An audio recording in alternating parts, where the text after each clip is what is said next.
the countdown. Okay, So I think it's going to work. good. So I don't have any attendees on yet. We should Did be you- seeing the Public Service Commission. The countdown. Okay. So I think it's going to Be on this Okay. committee, you could kind of go over what we have in the Oops. corpus So right now and we're how gonna that start the looks. webinar. Thank you, Mr. Chairman. And you should be live now. Mr. Chairman, Senator Steinmetz, the corpus right now is about 114 million. That sounds like appropriations. It does. I don't know Yeah. what other numbers that Wonder you why- may want, but that's what we have in there. Maybe they stole our slot. This Maybe Sunday, they did. vaccinating Americans. Senate revenue. Should be live now. Mr. You Chairman, are Senator live now. Steinmetz, Okay. So I'm going to the close corpus this right out so you now- don't have to listen to it. And you are live. Okay, but no participants yet? I do have, all 4 attendees are on now. I have Mr. Freeman, Mr. Petrie, Shannon Anderson, and Sean Taylor. Hey, let's let in Mr. Freeman and Mr. Petrie. Petrie, actually. Petrie, I'm sorry. It's okay. He's the new commissioner. Yes. Letting them both in.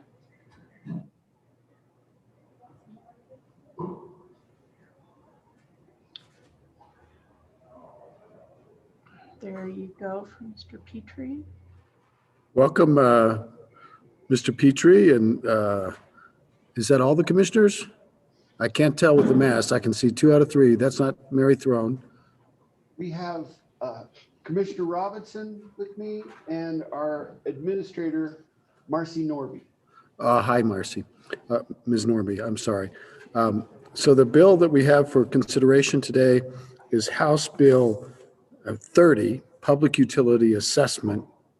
This bill was a product of our interim work, and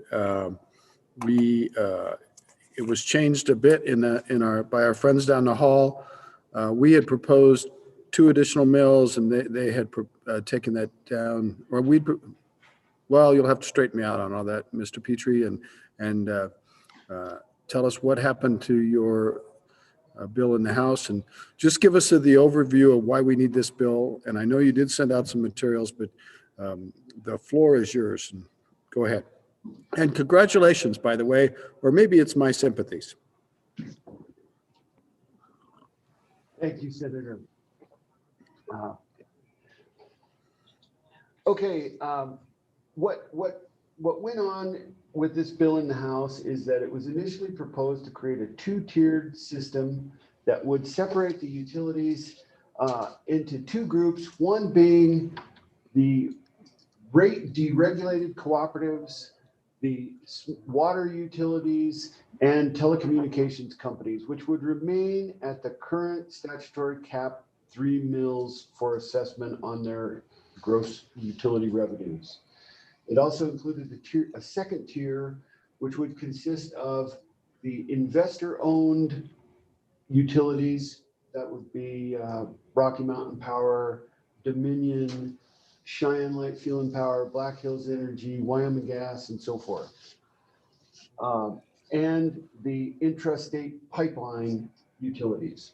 Those would have been subject to a maximum potential assessment of 5 mills.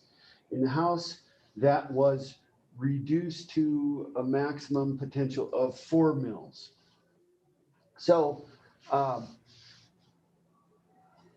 I said, the current funding mechanism that funds the Wyoming Public Service Commission's budget is under the Uniform Utility Assessment Statute. It's capped at 30 cents on $100 of utility revenue or 3 mills. What we have encountered is that as our budget has required nearly the full 3 mills for several years, we have seen the gross intrastate utility revenues declining gradually to the point where the 3 mills began to look like it might not fund the commission's budget, even as the budget has remained pretty steady and without any significant increase or really any increase over the last several years. More recently, we realized that we may be facing a sharper decline in utility revenues that would create a shortfall in funding of the approved budget for the Public Service Commission relatively immediately in FY22. We're looking at projected decline in utility revenues of something on the order of 10 or 12%. And you can see this is portrayed on the chart that was distributed just a few minutes ago through LSO. But we realized that we would have required to fund our budget on an ongoing basis or for this next fiscal year, a uniform assessment on all the utilities of approximately 3.45 mils or 0.45 mils beyond what the law provides for. So we arrived at this proposed solution that the utilities that are involved in the greater share of the Public Service Commission's work, that being mainly the investor-owned utilities, the large monopoly companies that provide service in the state, that those become subject to additional assessment to make up for the funding shortfall to keep the commission's budget funded as approved by the legislature. That gives us a budget process and a funding mechanism that's controlled by the legislature through the budget process rather than through outside phenomenon like declining commodity prices or reduced economic activity due to the COVID pandemic or anything else that might affect gross utility revenues in the state. So we have provided you a chart that shows what this would mean to utility customers. As I said earlier, we have now a 30 cents per $100 of utility revenue maximum assessment. This would create for companies and their customers in tier 2 a potential for an additional 10 cents per $100 as the bill has been amended by the House. It would have been an additional 20 cents on $100 potential as the bill began.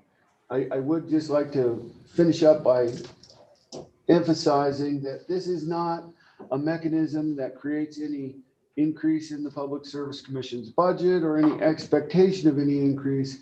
What it does is allow for a mechanism that would be capable of funding the Public Service Commission's budget if the legislature approves it at current levels on an ongoing basis or something similar. And with that, I'd be happy to address any questions. Thank you, Mr. Petrie. We certainly appreciate it.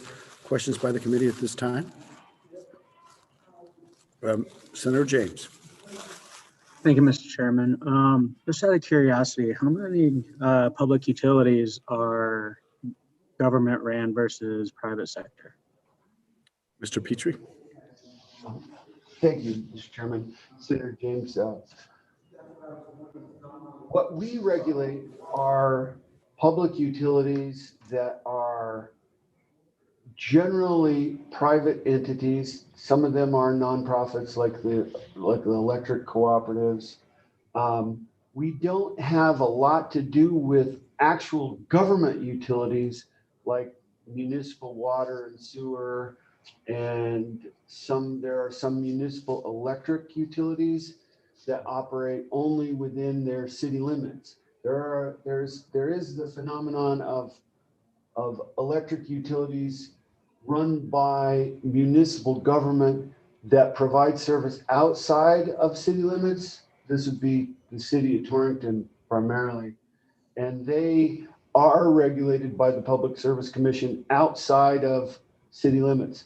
I don't have a count on the municipal or actually government operated utilities, but there's generally a water utility in every city and town in the state. And those are almost all I think they are all operated by the municipal government, or perhaps a joint powers board. Okay. Anybody else? Senator James, follow up. Thank you, Mr. Chairman. Do you think that if the government was not involved with that and those were private sector, that you'd still be having these budget issues and there was more competition that was able to come in, that we'd still be having these issues?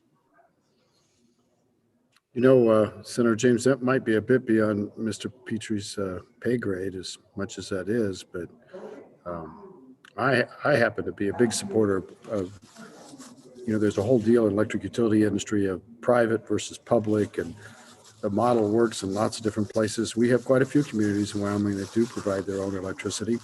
Certainly they could be privatized and they become tax paying. That might solve this problem, but I don't know if Mr. Petrie can speculate on it, but we can let him. Mr. Chairman, Senator,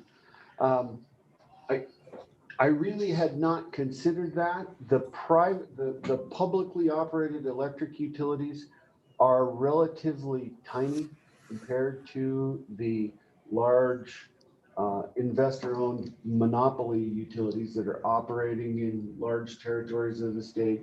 You've got Rocky Mountain Power that is doesn't span the entire state, but very close, serves a lot of huge industrial load.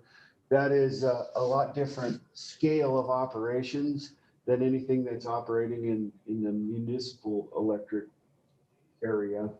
So I guess my guess is that they would not affect this much at all if those were privatized and participating in the utility assessment or falling under the regulation of the commission. I don't think it would probably make a great difference.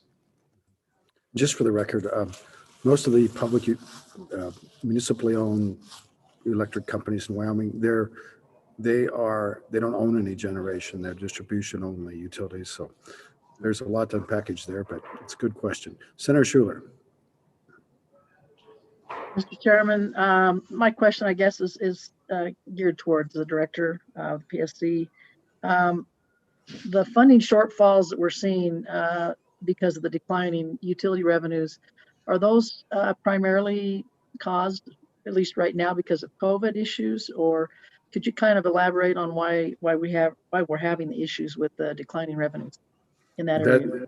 And that would be directed to, we're going to throw that to you, Mr. Petrie, although I think you guys are leaderless at the moment. You've got to have an election. So go ahead, Mr. Petrie. Thanks, Mr. Chairman. The decline in the utility revenues that we have any documentation on relates to one big electric utility. The data is fairly hard to come by until after the reporting year closes. We don't have granular data going along from everybody, but what we see does appear to roughly coincide with the emergence of the COVID pandemic. That has most likely had an effect on some industrial activity, oil and gas production. Oil and gas prices have been down, particularly oil prices.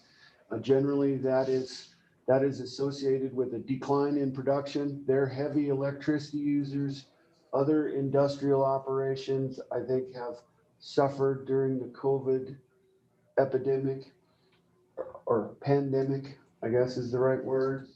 And there's also been a decline in transportation fuel demands as a lot of, as the shutdowns especially in more populated areas that have been so striking in the news coverage. That means less petroleum product production and sales we believe. We don't have exact and precise information on what is behind this.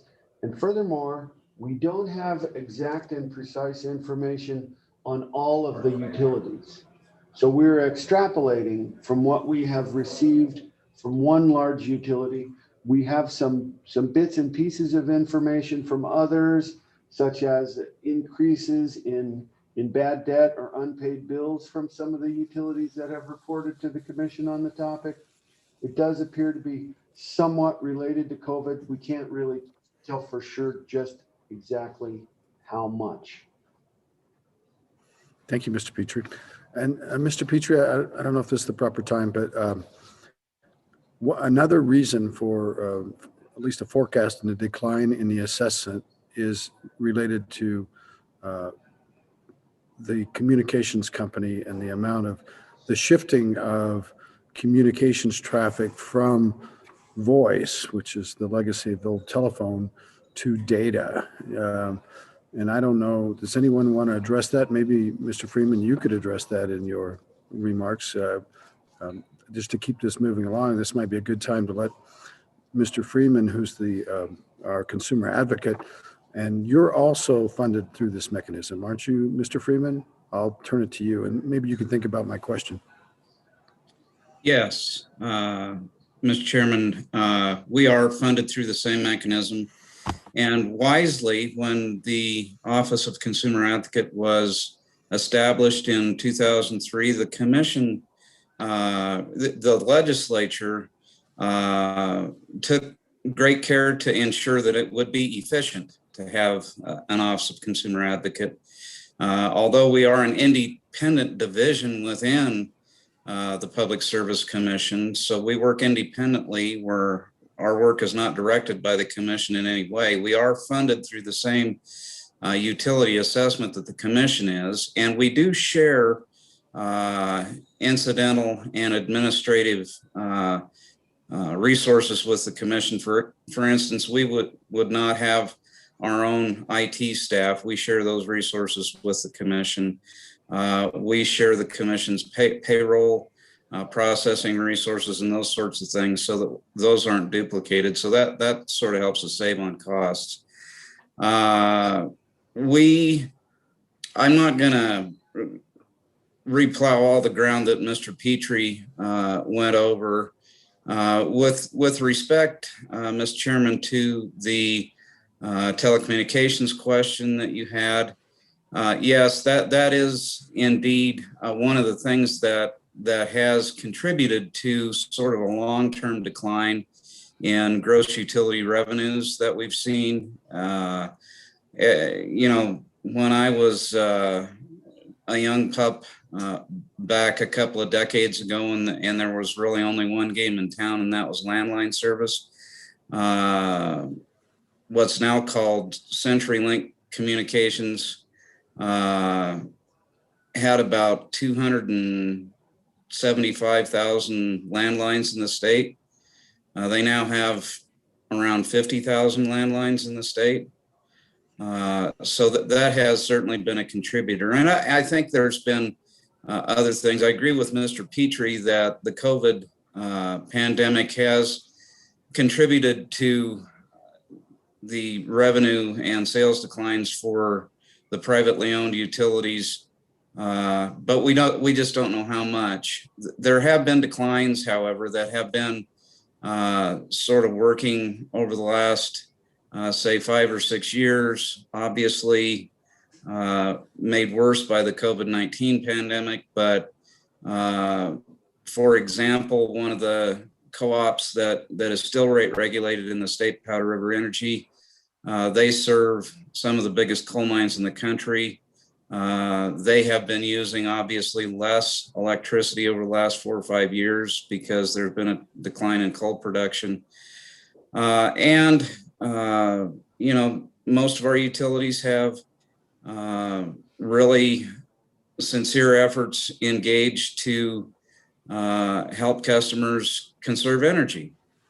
So there's less sales there. And as well, we've worked pretty hard to keep rates down over the years, and that shows in our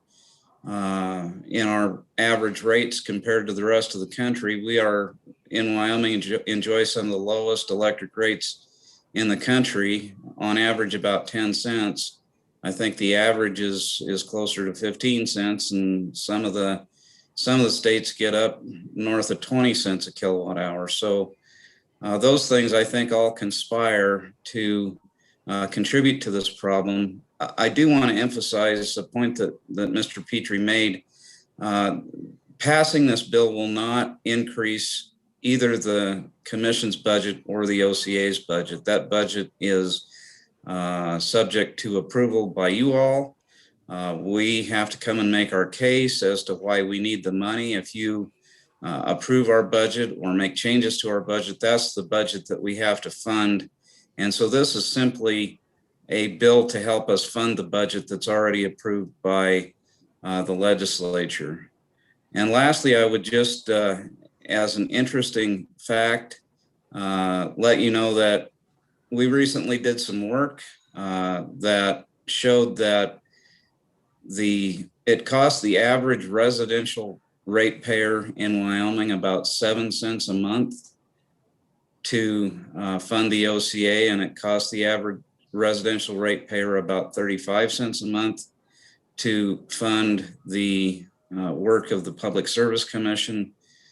So somewhere in the range of 50 cents a month is what it costs the average residential ratepayer to help us make sure that rates stay as low as possible and service quality and reliability is on par with the best service quality and reliability in the country.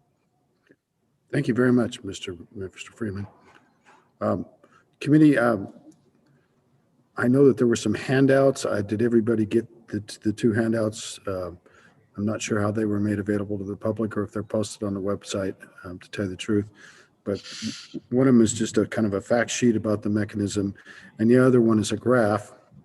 And the graph, if I hold it up, it shows up backwards, but it looks like that. In essence, it shows that beginning with this fiscal year, the collections from this mechanism are dipping significantly below the budget, which is the base budget of the commission and the OCA, and it looks to be continuing to drop off. One more factor contributing to that drop off, as I understand it, and I asked our panelists to please correct me, but for big wireless companies and our Senate rules, we can say people's names or proper names in the committee. That's permissible if it's done in a respectful manner and things like that. So there's a very large wireless carrier named Verizon who also pays into this fund in terms of the idea is for phone calls. They're legacy providers of telephone calls. However, my understanding is that they are asking for a true-up to say, you know what, we don't have as many voice calls as we used to have. In fact, a lot of the traffic on our network is now data. Data is not within the purview of the Wyoming Public Service Commission. Data is within the Federal Communications Commission. So the case certainly can be made that they should not pay the public utility assessment on something that's not even regulated in Wyoming, which would be data traffic, which is an increasing amount of what wireless carriers carry. So have I got that right? Is that another factor going forward? Mr. Petrie, I'll look to you, and then I see Senator James has a question. Mr. Chairman, that is correct. The wireless carriers have been, the trend is to reallocate their revenue more towards data and less towards voice. And, it's pretty observable in the real world. The average smartphone user is using a lot more data compared to the amount of voice than used to be the case. And the assessment is only on the voice portion. So when Verizon sort of recalibrates and reallocates that revenue to those different types of services, when less goes to voice, that gives a smaller amount of revenue that's accessible for funding the Public Service Commission. So you got it right. Thank you, Mr. Petrie. Senator James. Thank you, Mr. Chairman. I was just curious how the $56 million that the 8 telecommunication companies received will play a role in this. And then the $30 million that the energy sector received, how that will play a role in the funding and helping you guys out. Will that go to any of these budget issues that you guys have a concern about? Thank you. Senator James, just so I'm clear, you're referring to maybe some COVID funding or some special grants from the. That'd be the COVID funding, because I know that the COVID funding for the telecommunications went to go and expanding their projects to get Broadband? right. It went to expand their range and stuff like that to people that didn't have internet and voice and stuff like that. And I'm not quite sure what that money was for in the energy sector, because it went to all kinds of different oil, gas, and all that type of thing. So, but I do know that telecommunications went to just 8 companies, and it was over $56 million. And so I was just curious on how that played a role. That's a great question. Let's get an answer. I do think that if it's for broadband deployment, that's not necessarily a voice service, which is the only claw that we have to collect our funds back on. But you have a fabulous question. Let's see if anybody can answer it. Do those COVID revenues impact the fund in any way? Mr. Petrie? Mr. Chairman, I don't expect that to have any significant impact on our funding at all. I believe that as you mentioned, this money was basically to expand broadband services in areas where it was needed. And that is going to be largely outside of any assessment by the commission. There's, I suppose, potentially some voice service that might expand because of that, but there would be a significant delay. And I should mention that in the longer term, there is some likelihood that the Telecom Act, which are the statutes that brings the telecommunications world into the assessment in the first place, they're not really considered public utilities under our statutes anymore. That act is set to sunset here in 2023, and so that would remove all of the telecom related assessment proceeds from the commission funding, if that were to sunset, and none of the telecommunications activities would be regulated by the Public Service Commission, or at least that's the concept. I don't know if it would ultimately come out that purely, but if it did, and that's what's set to happen according to the sunset date, then all of that funding, all of that revenue would be removed from the assessment. Thank you, Mr. Petrie. There was also a question about electricity, electric companies receiving it. And I'm just thinking in my own business, I received from some COVID funding, and we're preparing our taxes right now, and we're trying to determine whether those are revenues or not. And I think that's a lot of people around the country are trying to figure that out. If it indeed were revenues, that might be something that you would get an assessment on top of with respect to the money that the electric companies receive. But I don't know if you can answer that. I see that Mr. Freeman has his hand up. Should we go to him? Mr. Freeman? Thank you, Mr. Chairman. I think you're exactly right, Chairman Case. My understanding is that those COVID monies that were allocated, particularly to the oil and gas industry, were allocated with the intent that the producers would use them to complete wells that hadn't been completed yet. And to the extent that those wells come into production, they will need to use electricity to pump both water and product out of the hole. And so that would result in some additional utility revenues. I don't know how much, but I think it would be, fairly small at this point. Yep. I think Senator James's question was specifically to monies received by the utilities themselves. And I'm not sure how they'd be treated if it were revenues to the utility. and it went to the parent level, we'd have to get our share somehow. I see it getting watered down by the time it landed on the PUC assessment. Any comment from the PUC? Mr. Petrie? Mr. Chairman, in the assessment mechanism, it only applies to gross intrastate retail utility revenues. That's it. So, yeah, so if the utility just gets a check for COVID relief, that would not constitute retail utility revenues, so I don't believe that would be assessable.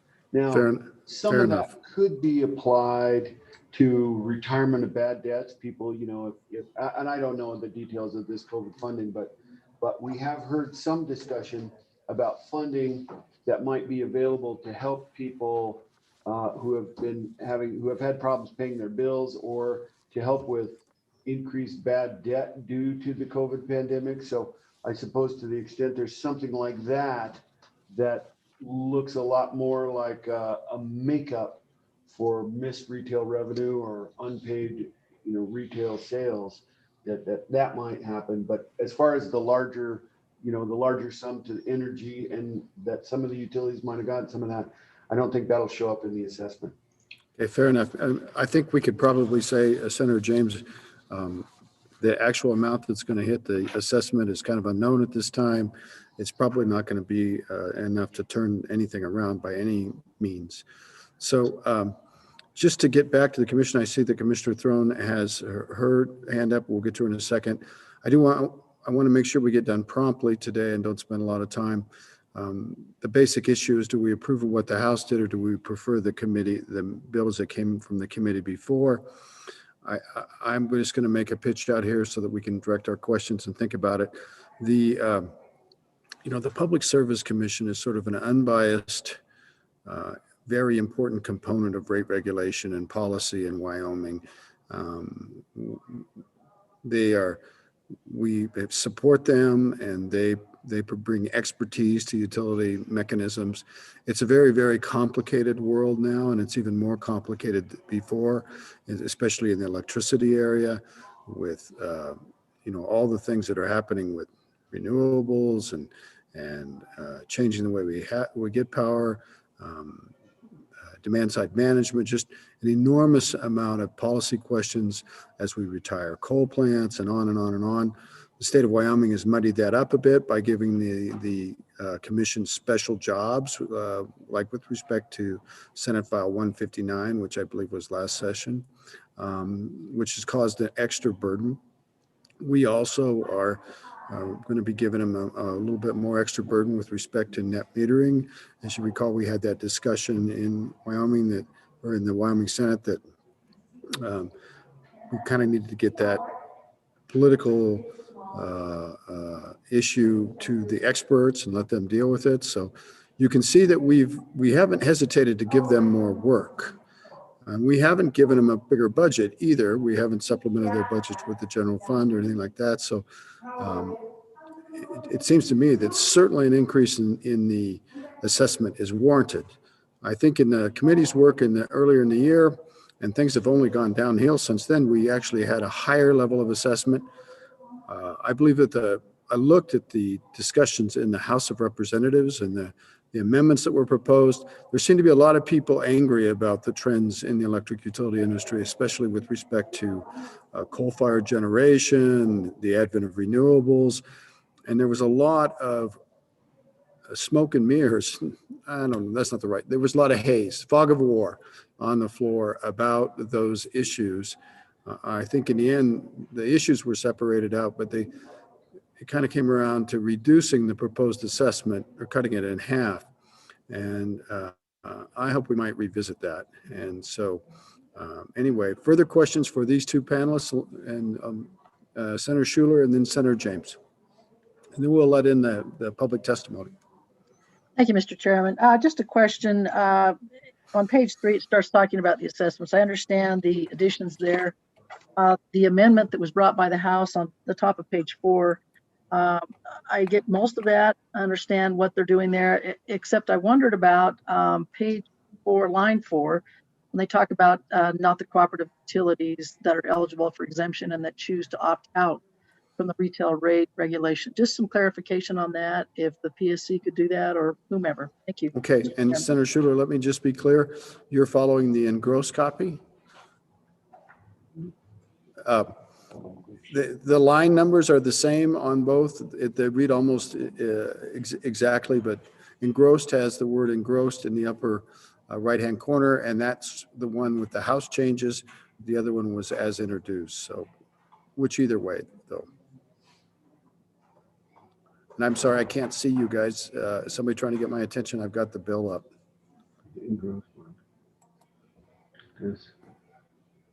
Senator Schuler, were you following the engrossed copy? Is that the one? Yes. Okay. Yes, Mr. Chairman, I was doing my thumbs up, so sorry. And Mr. I was Chairman, looking yeah. at the bill, so I'm so sorry. Yeah, It's- no I mean- problem. It is the engrossed copy. Thank you. Okay, so discussion about that aspect of the engrossed copies. Mr. Petrie, can you lead us? And Commissioner Throne, we'll get you after Mr. Petrie answers this question. And I apologize, I forgot for a moment. So, Mr. Chairman, I guess the question is about the language at the top of page 4. Correct. And specifically, the cooperative utilities that are eligible for exemption and that choose to opt out. What we have is, and this is a number of years old. I'll hazard a guess that it's been 8 or 10 years ago that the cooperative utilities were provided the opportunity to opt out of retail rate regulation by the Public Service Commission and take care of that for themselves. All of them did, and the only exception was Powder River Energy Corporation, which Precor, we're all familiar with calling it that. And it was above a threshold for sales such that it wasn't eligible for this option to opt out of regulation by the commission. So I believe this is just meant to make it perfectly clear what the status of any of the co-ops who are not rate regulated would be, and that could conceivably include Powder River Energy Corporation. If they fall below a certain level of sales, which they may, and in fact they may have already, then it's possible for their board to determine that they want to put it to a vote of the membership and decide whether to continue being rate regulated by the Public Service Commission or not. If they decided not, then they would not be included in the tier that might be subject to the higher assessment, the tier 2. So they'd cease to be in the family with the investor-owned utilities, and they would join the group that consists of the non-rate regulated rural electric co-ops. Thank you, Mr. Petrie. Senator Schuler, did that get it for you? Yes, thank you, Mr. Chairman. Appreciate it. And I Mr. think Chairman? he's bad on dates because I think that was when Senator Dirks was in the legislature, or Representative Dirks, and I think it was more than 8 years ago. Who said, Mr. Chairman? Mr. Chairman, it's Carla. Hi, Carla. We have the 2 hands up in the attendees. Yeah, I'm going to let him in as soon as we get done with these panelists. Okay, I promise. Okay, thank you. I see their hands are up. Thank you. Okay. So we just haven't admitted other than the agencies yet. So, all right, Commissioner Throne, I've overlooked you, and I apologize. Thank you, Mr. Chairman. And I don't mean to go backwards, but actually just to follow up quickly on Commissioner Petrie's comments. The change to the co-op language that the House made, I think, was a clarification, not really a substantive change. It was language the co-ops requested just to make sure everything was clear. We like clear legislation, after all. Okay. Second, just briefly going back to the COVID discussion, any COVID help that comes in this year, for instance, there was new federal money at the end of the year. So any COVID money that comes in 2021 would affect the next year's assessment. I think it's calendar year 2020 that funds the assessment for next year, just to maybe confuse everybody more on the mechanics of the whole thing, but I think I finally understand it. So hopefully it's clear to all of you as well. Thank you, Commissioner. Anybody else have a question at this time? Senator James. Thank you, Mr. Chairman. Earlier you mentioned something regarding monopolies in the public utilities. Could you expand on that a little bit, Mr. Petrie? Thank you. Mr. Petrie. Mr. Chairman, Senator, the arrangement that we have in the state is largely set up like this. There are utilities that have been granted the permission and the obligation at the same time to serve in a service territory. This arrangement is what we usually think of as a natural monopoly, where it makes a lot of sense to have a monopoly provide a certain service. So we have one set of wires, one set of pipes, and that monopolist is then overseen by the government, us at the Public Service Commission, to preserve the efficiency of having that single system, but prevent the monopoly from taking advantage of the situation. So they have to have their rates approved, and the rates that get approved are designed to allow them to recover their prudently incurred expenses and to have an opportunity to earn a fair return on their investment, but no more. So the idea is that we have the efficiency of having a single provider of a type of service in an area. They gain a lot of efficiencies and economies from that arrangement. And so long as we keep an eye on that so that they're not able to take advantage of being the only game in town, that is where we get the most economic efficiency from our utility system. Okay, So follow up. I am getting worried about time, so let's follow up and we'll Thank you, move Mr. on. Chairman. Aside from the fact that it's a violation of Article 1, Section 30 of the Wyoming Constitution, serious words ever is, I'm from the government, I'm here to help. So we should not encourage only one company to have that kind of monopoly, and we should especially kind of stay away from government being able to oversee that. We should allow the competition, because when you allow competition, it encourages innovation and encourages lower prices, and encourages better quality service, encourages better customer service. I mean, there's so many improvements when it comes to competition. So having only one company in there is not a good thing. It also brings more jobs, brings more companies. So doing that is a horrible idea. So I would highly recommend that we kind of try and steer away from that model. If we could start doing that ASAP, that'd be a great idea. Thank you. So Senator James, this agency doesn't decide whether these are monopolies or not. It's the legislature that has decided on exclusive service territories. In the public, I'd like to finish if I could. So in the public utility realm, there's a concept called natural monopoly. And what it means is the most efficient way to do something is because of the decreasing costs of the electric utility industry. And a lot of the decreasing costs come because of the unique single connection into your home. Others come from larger generator plants and et cetera that are more cheaper than smaller ones. There is a longstanding tradition in the United States that goes back over 100 years of having regulated utilities. And in return for devoting their investment to the public good, they receive a return, they get their expenses back and a return on their investment. It doesn't violate our Constitution, even though I know the article that you're talking about, and it has been in practice since the existence of electric utility regulation really started in the probably the 1870s with it wasn't electric cases, and then it was railroad cases, and then it continued, and so it's expanded. It's not an issue that we can settle with these panelists today, and it is a policy question that the legislature should grapple with, and we will hear a lot more about it as we go forward. But it is a rat hole today about how we get this public utility assessment figured out and these agencies funded and to do their statutory duty. So I would ask you if we could discuss that a little bit later. Go ahead.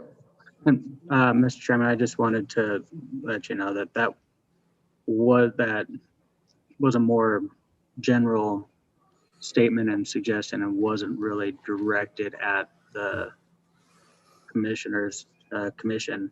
And so, yeah, I realized that part of it was kind of on us and more of a team thing. So just to clarify on that one. Absolutely. And I hope the legislature, there's a lot of forces in Wyoming pushing for more competition in the electric utility industry, especially our large industrial scale customers. And competition takes many forms. We introduced a little bit of it last year with the Senate file about the coal plants, but it's not really part of this. And I commit to work more with you on those issues.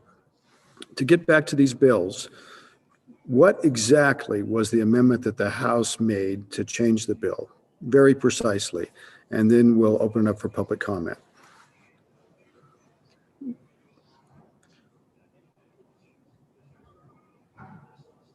And I don't have the House amendment in front of me. I've got the two bills, but it's just the rate, right? And the language about the cooperatives. Mr. Petrie. Correct. It's the change from there being an additional 2,000s to an additional 1,000. And that's on page 4. Page 4, yours may not have line numbers. If you go to the one that you first get to, anyway. Senator James, can you help us with that? Yes, Mr. Chairman, on page 4, line 2, they're deleting 2,000s and inserting 1,000s. And then on page 4, line 4, they delete exempt and insert that are eligible for exemption and that choose to opt out. Perfect. Thank you, Senator James. That's exactly what I was looking for. So everybody, that's what our friends down the hall did. Let's take public testimony on this and then we'll figure out what we're going to do. So Carla, would you just admit everybody that's waiting?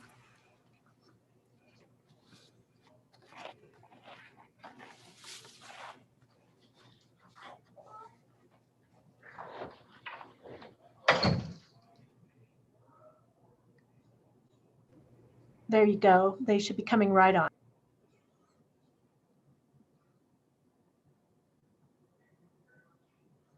Okay. Who would like to go first, Mr. Taylor or Ms. Anderson? Mr. Taylor, I see you're unmuted. You go ahead. Okay, thanks, Mr. Chairman, members of the committee. Sean Taylor, Executive Director of the Wyoming Rural Electric Association. I was really just waiting to see if there were any questions on the amendment to the cooperatives. I think Mr. Petrie covered that just fine. I will say it was 2007, and I still have the battle scars to show. And the threshold is 2 billion kilowatt hours. And Powder River Energy that this amendment speaks to isn't quite there, but it probably will be sooner rather than later. So that's it, Mr. Chairman. Thank you. And Mr. Taylor, do you agree with the amendment? Or you kind of like the way that the House amended this language? Yes, sir. Thank you. Perfect. Any questions for Mr. Taylor? Not seeing any. Thank you, Ms. Taylor. Stick around. Ms. Anderson. Thank you, Mr. Chairman. And getting to your FOG comment earlier, we just wanted to note that we're neutral on the bill, but since amendments are proposed after public testimony closes, we wanted to be on record on behalf of our members in opposition to any amendments similar to ones proposed by Representative Gray that were defeated in the House on second and third reading. That is conditioning the funding of the Public Service Commission, that their funding upon the agency having in place a moratorium on coal plant closures. And I just like to give you 4 reasons, and in case it comes up today or on the floor during debate for you. The first reason is that it's very bad policy for the legislature to predetermine the outcome of a Public Service Commission review. The commission needs the freedom to be able to make decisions that will result in just and reasonable rates for utility customers. Most coal plant units are being closed for purely economic reasons to save customers money. Second, as you know, there are numerous legal concerns about forcing a utility to run a coal plant they own and operate. And third, strong arming the Public Service Commission in this way will prevent the utilities from being able to adequately plan for community and employee transition that must occur when one of these very large generating units is taken offline. There needs to be a multi-year planning process, and a moratorium will prevent any of that work from occurring because of the regulatory uncertainty.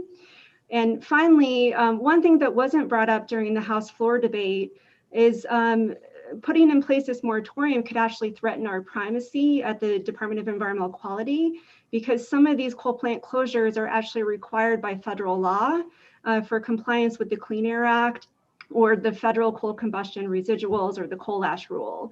So that's something to consider as well. And again, we just want to be on record that, yeah, we oppose any effort to amend the bill to condition the funding in that way. Thank you. Ms. Anderson, I don't close public comment in my committees. I don't. So you don't have to worry about that. If we get down that area, we will let you speak. So hang around. So anyway, I don't think anybody's going down that route today. I think that was a futile effort in the House, and I would encourage us not to. So thank you for your testimony. Yeah, thank you, Mr. Chairman. Committee, so there we go. We've heard testimony. If you have any questions for the 2 witnesses, you're welcome to do so. Is there a motion on the bill? I would move the bill, Mr. Chairman. Got a motion by Baldwin. Discussion. Any discussion? Is there any appetite for restoring the level of funding as it came out of the committee? And the reason I suggested is because, remember, it is it's a ceiling, but it is also the budget of the Public Service Commission is also subject to public to scrutiny by the Appropriations Committee, and so it's actually an insurance policy, I think, to have the extra capability. The last thing we want is them to not have the funds to operate and to get in another squeeze, which could happen. The electric utility industry is really changing, and those revenues, I think, are arguably at risk down the road. Not to mention what happens with these communications carriers, or when we sunset the bill and just sunset the communications bill in just 2 years. So anyway, I think the original work of the committee was probably better. Maybe if we restored the amount, we could go back to our friends down the hall and have a compromise. But anyway, I leave it up to you. And maybe after they learn more of what's coming in their world, they'll be just happy to restore the language. But it's up to you. Does anybody have an appetite for doing that? Not seeing that. Senator Baldwin's giving me that smile, that whole smile. The smile. I'll move to delete the standing committee amendment from House on Bill 30. So Senator Baldwin, I think everybody agrees on the language with respect to the co-ops. It's just on the mill levy. Right. So I would move that on page 4, line 2, restoring the 0.002 and deleting the 0.001. Thank you, Senator Baldwin. How many 2000s and 1000? Thank you, Senator Baldwin. Discussion. Any discussions? Senator Pappas? Mr. Chairman, might we, rather than going back to their position, might we find a position in between right now? See if that flies. Senator Pappas, we certainly could do that, and that would be an alternative. We could vote this down and do a different amount. I think the testimony during the interim, and Senator Baldwin was there during the interim, was pretty persuasive. As we go forward, we're facing declining electric demand And as different things happen, different technology are used and costs increase, that will continue down the road in the future. We have more and more industrial customers that are seeking to leave the system or partially leave the system by generating their own electricity. That will have an impact. The Telecom Act sunsets in 2023, and within the Telecom Act, we require telecommunications carriers to pay into this fund.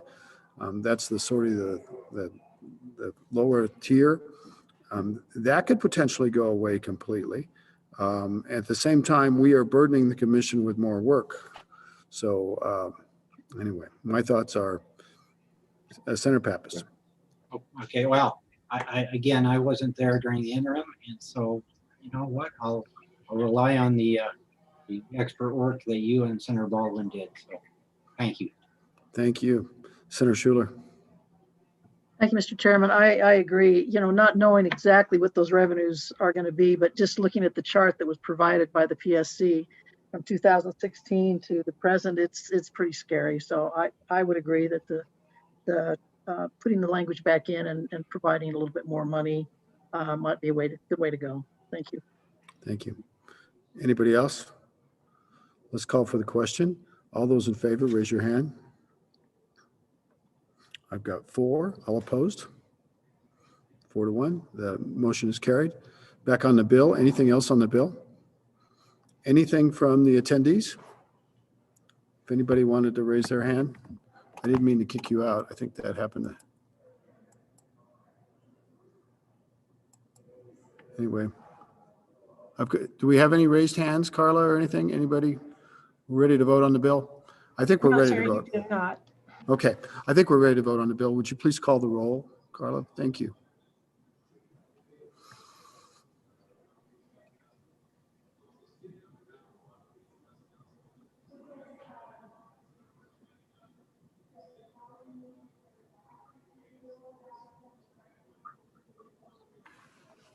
Excuse me. On House Bill 30 to do pass, Senator Baldwin, Aye. Senator James, No. Senator Pappas, Aye. Senator Schuler, Aye. and Senator Case. Aye. We got 4-1. So the proposition has carried as amended, and I'll look forward to signing that report when you get around to it, Carla. Is there anything else to come up before the committee today? Carla, did I cut you off? Thank you. No, Mr. Chairman. Okay. Anybody else? This will give you a few minutes to get ready for the session, so maybe you can grab something to eat. I'll yield to you. Thank you very much, and thanks for the folks in the audience, and we appreciate it. I don't know what's going to happen. I suppose if we got another bill, we would have a committee meeting later this week. My understanding is that the possibility exists that we could be assigned a bill that comes over from the House probably, or even a Senate file that hasn't come up yet. And we could hold a committee hearing on that and move it forward, but it wouldn't be part of this session. It would just get some work done before March. I think that's a good idea to get some work done if we have the time. So I just throw that out to you. I think we'll have some dead time going forward. So we ask you and the public to be aware of that. Senator James. I saw Representative Summers, House Bill 37 might get out of the committee, so we might be able to get that one. Is that the solar bill? No, that's that's the road tax, road usage tax. Oh, it got out of committee. He said, well, it's in committee. It might get out of committee. We don't know yet. So we might get that one. Senator James, you are a big optimist. So you know, in case we didn't have anything to do for a couple of days. Yeah. Okay. So anyway, we may get something to do. Most likely not trying to feed into this session, but prepare work for March, and I'll let you know about that. Thank you so much, Carla. Ms. Smith, thank you so much. Appreciate it for taking care of our committee for us today. Thank you, everybody. Have a great afternoon. Thank you. It's my pleasure. Mr. Chairman, can you just confirm with me as people leave that I've got the amendment correct? You bet. And All it did was change that one number on page Right. 4, but I will be happy to confirm, to do it. Okay, thank you. All right.